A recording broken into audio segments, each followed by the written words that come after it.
Executive Department, Office of the President, Cabinet Secretary, Law Enforcement Agency, hindi pwedeng pilitin ni Senador Amy Marcos o ng komite ng Senado o maging sa Kongreso kapag pinapairal ang executive privilege. Ano po?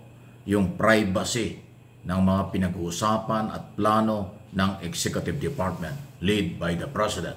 Pag sinabi po kasing executive privilege, ano po? Yan ay mga sensitibo na mga isyong hindi dapat talakayin in public. Yan po ang ibig sabihin nun.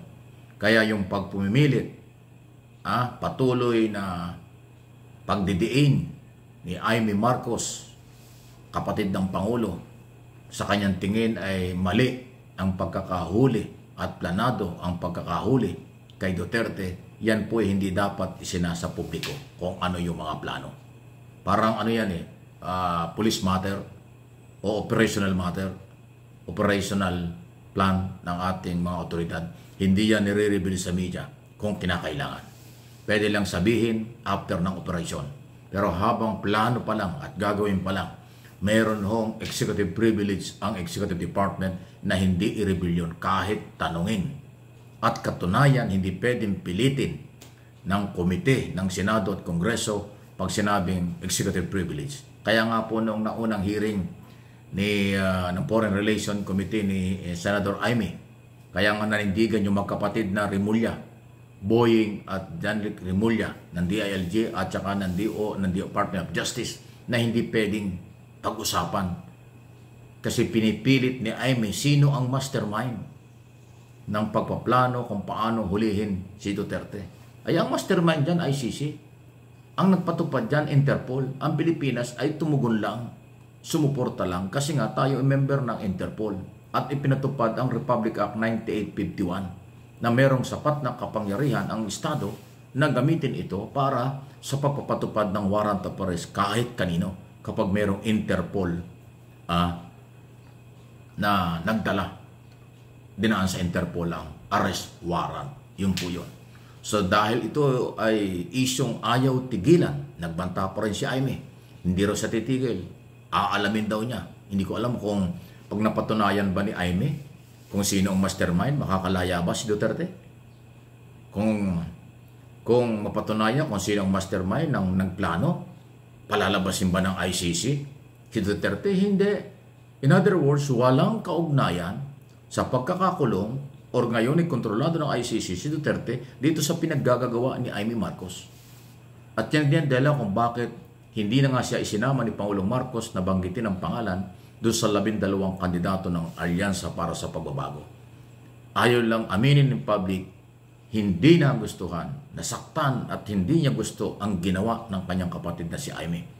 Sa Senado na chairman ng committee na kanyang dinidikdik, kanyang iniipit ang mga taga-executive department led by 3 cabinet secretary, Gibo Teodoro, Boying Remulla, Janrick Remulla, PNP Marbil Chief at General Torre at iba pa ng kinatawan ng Department of Foreign Affairs. So, hindi na yan in aid of legislation. Unang-una, wala nang magagawang batas. Hanggang June 30 na lang ang 19th Congress. Kung ano man ang magiging resulta ng investigasyon na yan, iyan hindi na pwedeng gamitin para sa next Congress kasi iba na ang composition ng Senado at Kongreso sa 20 Congress. Kaya hanggang June 30 na lang. Ay June 2 pa lang sila magre-resume sa katunayan. Sa tingin ninyo, makakagawa pa ng batas si Amy in aid of legislation, pati si Alan Cayetano, sino pa ba yan, si Bongo, at saka si Jingo Estrada, na parating pinipilit niya yung nangyari sa kanyang pamilya na wala namang kinalaman ng yung nangyari kay Estrada doon sa kasalukuyang kalagayan nitong si Duterte. Yan po yung galaw ng ating mga senador Ang babaw. Hindi pang international, hindi pang national, pang politika lang ang kanilang mga argumento at mga itinatanong sa public hearing. Kaya hindi nakaka-interest yung marami. Ako lang, kaya ako ang nakaka-interest kasi bilang mamamahayag, bilang political blogger, ipinapaliwanag ko sa inyo ang executive privilege. Yan ay eksklusibong karapatan ng Office of the President. Hindi dapat tinatalakay in public ang mga plano, ginawa, operation ng mga otoridad. Kasi yan ay banta sa national security, banta sa seguridad. Dapat alam mo yan, Amy. Ano man na mga isyong banta sa seguridad ng bansa, hindi yan dapat pinag-uusapan.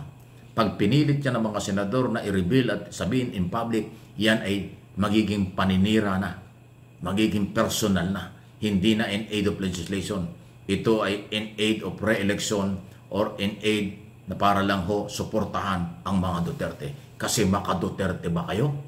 Tanong lang, talaga bang maka-Duterte kayo? Kaya patuloy niyong hindi matanggap ang katotohanan sa pagpapatupad ng batas. Patuloy niyong sinisisi ang mga pulis, ang Executive Department sa pagkaka-aresto kay Duterte ay kahit naman sino basta merong Interpol na may dalang warrant of arrest dahil member tayo, ipapatupad yan. Hindi pwedeng tanggihan. Hindi nyo maintindihan yun. Tapos ngayon, paparating kayo na parang pinaparating pa nyo, ginigipit kayo ng Malacanang, ginigipit kayo ng gobyerno, may pinagtatakpan ng gobyerno. Aba, kalukuhan yan. Kababawan ng argumento. Kababawan ng inyong kaalaman para sa national security concern ng gobyerno. Ang Estado ang nagpapatupad ng batas. Ang gobyerno, mga government official, Office of the President, Executive Department, yan ang trabaho nila. Kayong mga senador, tagagawa kayo ng batas. Kaya kahit ang korte, ang Supreme Court, hindi pwedeng makialam sa inyong mga ginagawa.